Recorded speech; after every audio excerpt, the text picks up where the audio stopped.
She whispered it across the kitchen table. "I'm tired of sleeping alone." And just like that, my quiet neighbor became the ache I didn't know I could feel. It was late afternoon, that hour when the sun lowers itself in a soft, golden haze, brushing the street with warmth and making everything seem a little slower, a little more intimate. I first noticed her on the small sidewalk outside our apartments, struggling with groceries while keeping a careful eye on a small child clinging to her hand. She moved with a quiet kind of determination, not the clumsy fluster of someone unaccustomed to responsibility, but a grace that only comes from living with constant demands. There was a rhythm to her movements, a subtle elegance that seemed almost accidental, as if the world hadn't noticed her, but I had. Her hair, slightly tousled from the wind, framed a face that was both striking and approachable. Lines at the corners of her eyes hinted at late nights, laughter, and fatigue, a combination that somehow made her more human, more real than anyone I'd seen in a while. Her casual clothes, a soft sweater, slightly worn jeans, and practical flats, suggested she wasn't trying to impress anyone, yet somehow she carried herself with an understated style that drew attention anyway. I found myself slowing my own steps, pretending to tie my shoelace, just to watch her navigate the small chaos of motherhood with poise.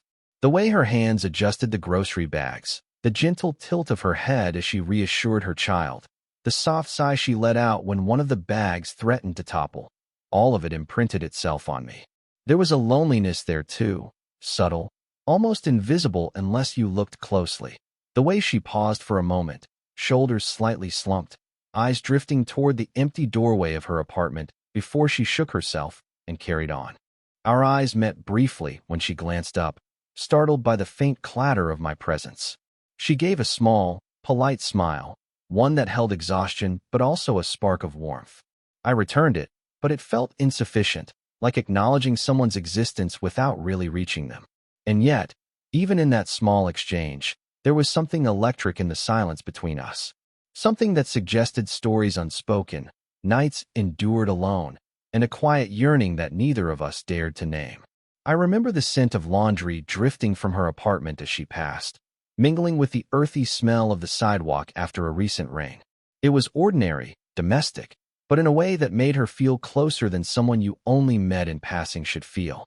I wanted to ask her name, to linger, to somehow offer help or comfort without seeming intrusive. But I didn't. I simply walked a few steps behind her, noticing how her steps seemed measured, deliberate, and wishing I could be part of that rhythm, even just for a moment. That day, I didn't know her yet. I didn't know the warmth in her laugh, the quiet vulnerability she hid behind confident gestures, or the ache of loneliness that hid in her eyes at the end of a long day.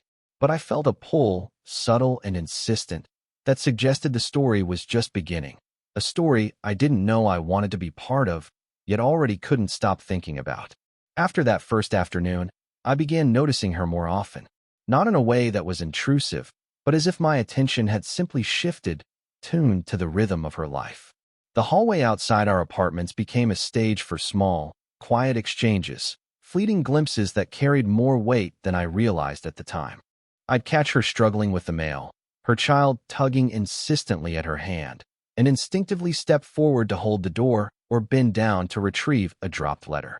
Each time, she offered a small, weary smile that felt like a gift, and I realized I was looking forward to it more than I wanted to admit. Her voice had a warmth that lingered in my mind long after the words were gone. "Thank you," she'd say, or "It's nothing." Always polite, always soft, but never dismissive. There was a rhythm to her speech, a gentle cadence shaped by exhaustion and care, like someone who had spent years negotiating the needs of others before considering her own. I found myself hanging on it, memorizing the way her sentences ended with a subtle upward tilt, the way she laughed quietly when her child said something funny. Even the smallest gestures became meaningful. A casual brush of her hand against mine as I handed her a package, the way she leaned slightly toward me when explaining something to her child, the subtle shift of her posture when she sensed I was nearby. All of it created a delicate tension I didn't fully understand. I noticed how she would smooth her hair back behind her ear, the faint scent of her perfume lingering in the air, almost as if the world had conspired to make her presence impossible to ignore. Our conversations were brief, practical, exchanging pleasantries, talking about the weather, the small annoyances of daily life. Yet underneath the ordinary words, there was an unspoken recognition, a quiet curiosity that neither of us named. She would glance at me, her eyes flickering with something fleeting, perhaps an acknowledgement that we both sensed the loneliness in the other. And in those brief pauses, I felt a growing connection, a tension that was neither rushed nor overt, but insistent. I began noticing how her clothing hinted at both practicality and style. Soft sweaters, casual jeans, sneakers scuffed from daily life, yet she carried it with a grace that was effortless.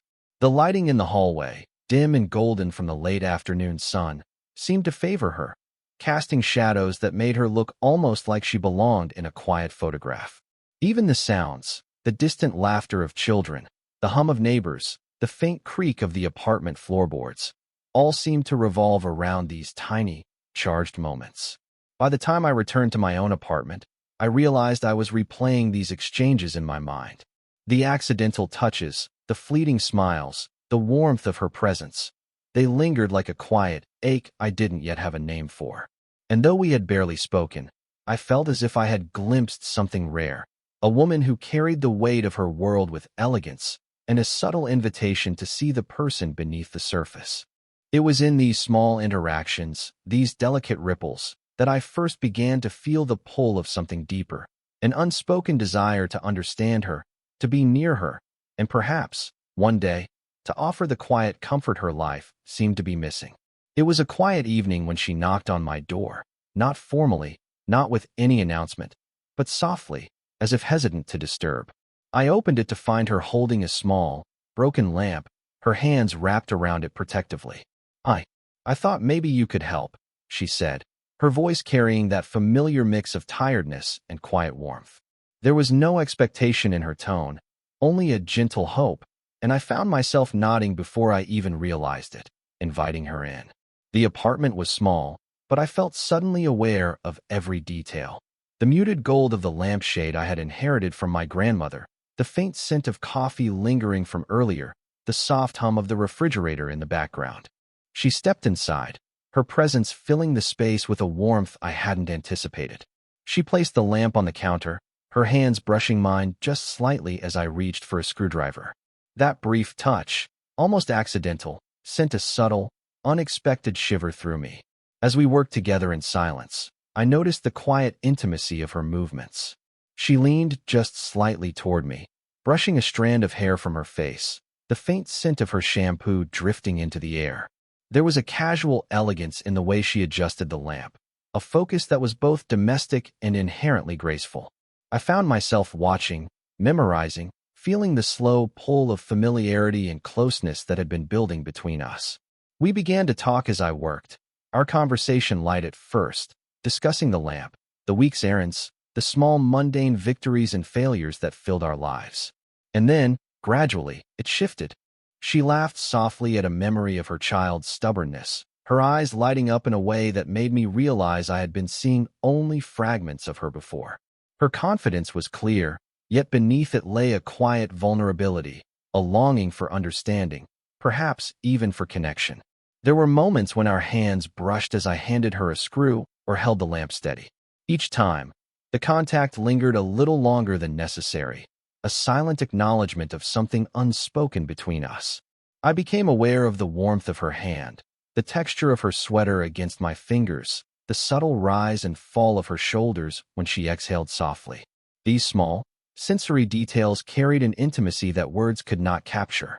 I noticed how she arranged her hair, how her eyes shifted when she looked at me, and how her posture seemed to soften when I complimented her on her clever solution to a stubborn problem.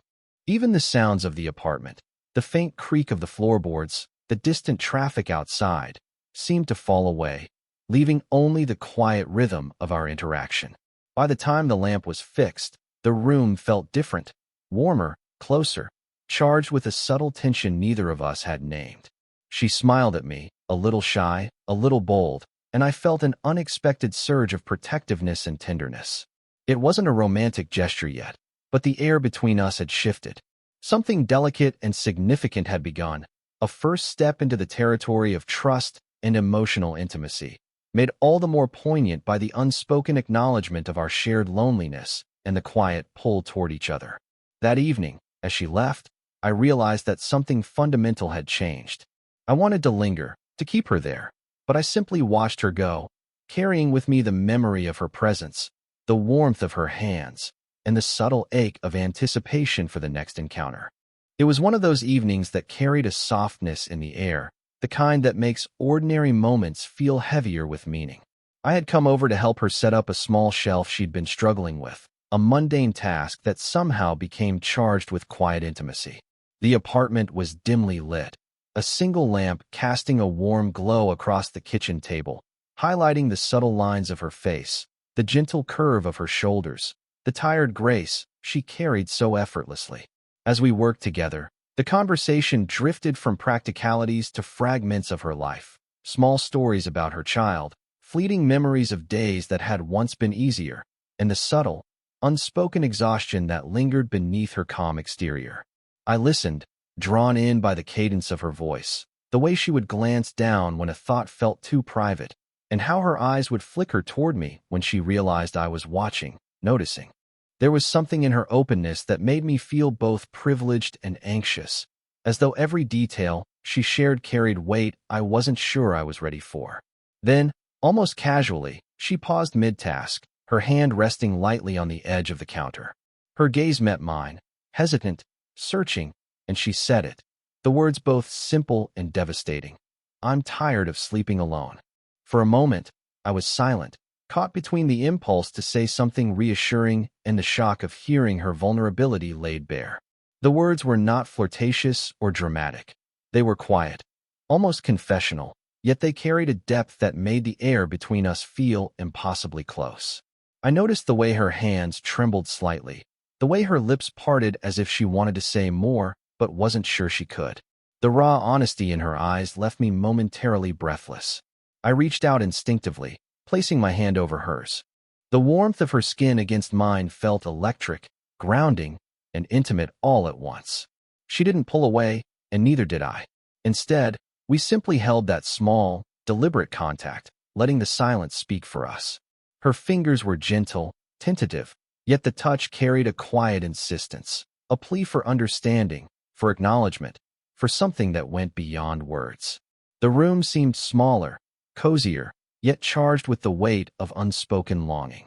The soft hum of the refrigerator, the distant sound of children playing outside, the faint smell of tea she'd left cooling on the counter, all of it faded into the background as the focus narrowed to her and me. The shared space between our hands, the tension in the brief pause of her breath. I wanted to say everything and nothing at once, to reassure her, to acknowledge the depth of her loneliness, to confess the pull I felt toward her. But words seemed inadequate. Instead, I simply let my gaze hold hers, a silent promise that I had noticed, that I cared, that I understood. That evening changed something fundamental. The walls between us, built from caution and routine, began to crumble. Her confession was not just an admission of loneliness. It was an invitation, delicate and unspoken, into something deeper. And though the future remained uncertain, the air between us now carried a new tension, charged with possibility, the quiet, powerful beginning of a connection that neither of us could ignore. After her quiet confession, things between us shifted in a way that was almost imperceptible, yet profoundly felt. I began noticing the little moments we shared, the ones that seemed insignificant to anyone else, but carried weight in the silent language of closeness. Our interactions were still polite on the surface, casual errands, quick chats in the hallway, but there was a subtle warmth lingering in the air, a sense that both of us were testing the boundaries of this new intimacy. One evening, I stopped by her apartment to help with her child's homework, a simple favor that quickly became a shared ritual. She sat across from me at the kitchen table, leaning slightly forward, pencil in hand, her brow furrowed in concentration.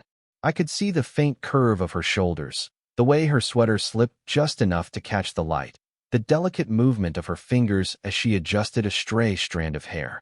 Every gesture was quiet, natural, yet it drew my attention in ways I hadn't expected. There were touches now that were accidental yet deliberate.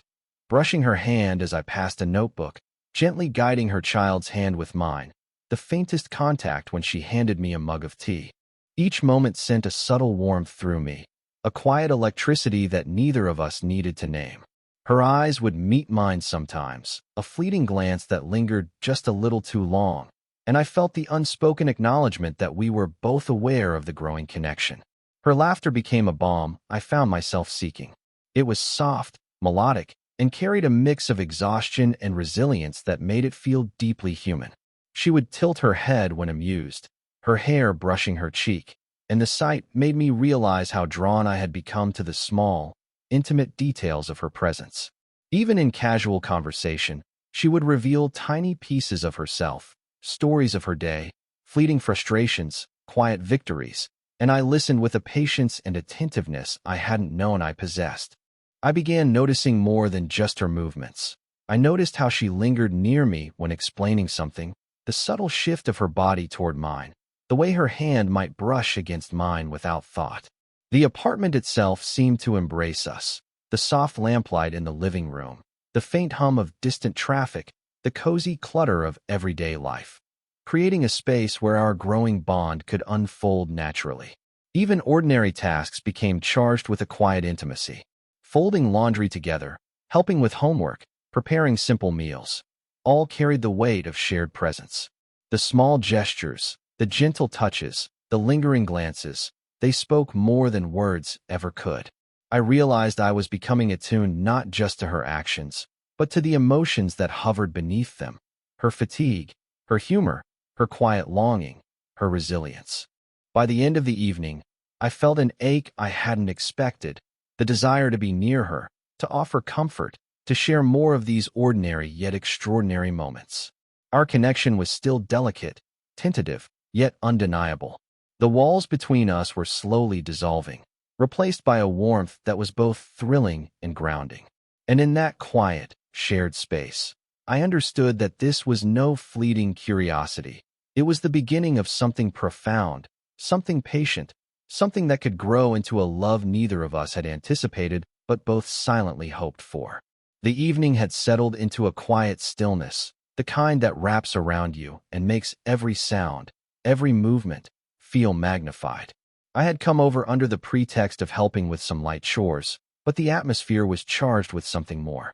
The soft hum of the refrigerator, the faint rustle of the curtains as the night wind pressed against the window, the dim lamplight spilling over the kitchen table, all conspired to create a space that felt both intimate and fragile.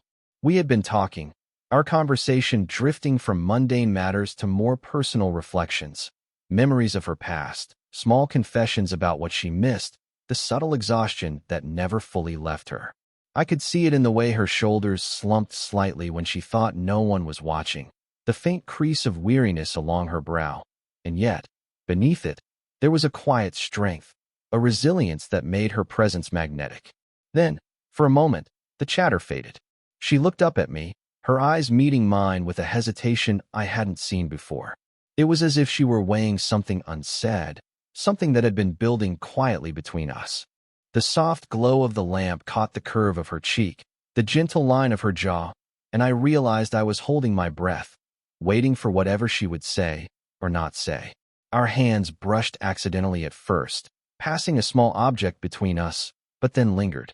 I felt the warmth of her skin, the subtle tremor of her fingers against mine. There was a pause, long enough for the tension to become almost unbearable, and yet gentle enough that it felt safe.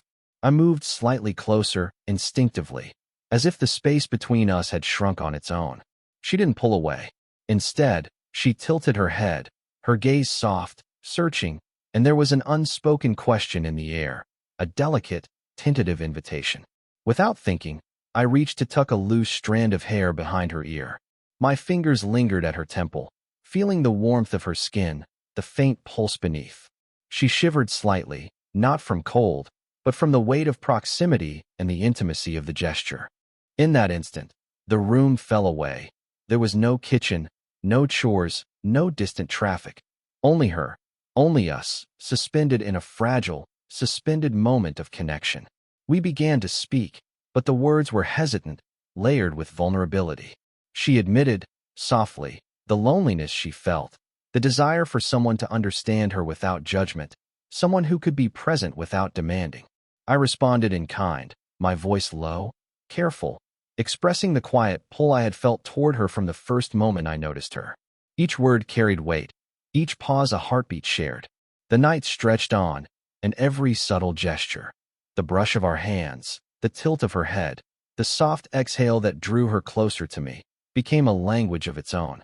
It was intimate without being physical in a sexual sense, charged without being overt, slow and deliberate in a way that made the moment linger long after it passed.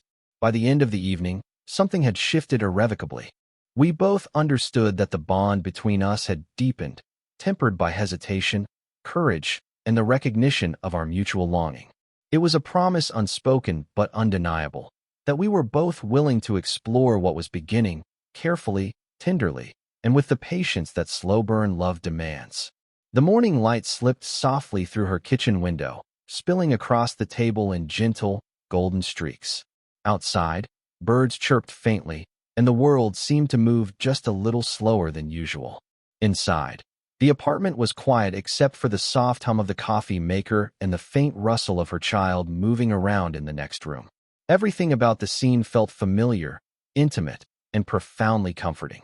I sat across from her, a mug of tea warming my hands, noticing the small details I had come to love.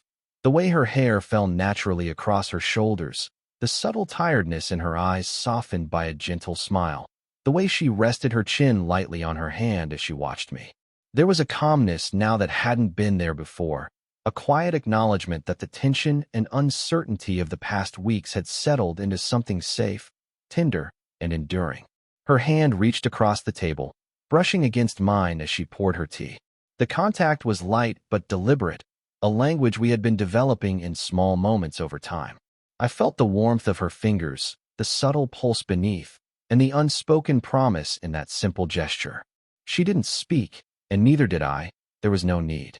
The moment carried its own weight, a quiet affirmation that we had arrived somewhere meaningful together. We ate breakfast slowly, our conversation gentle and unhurried.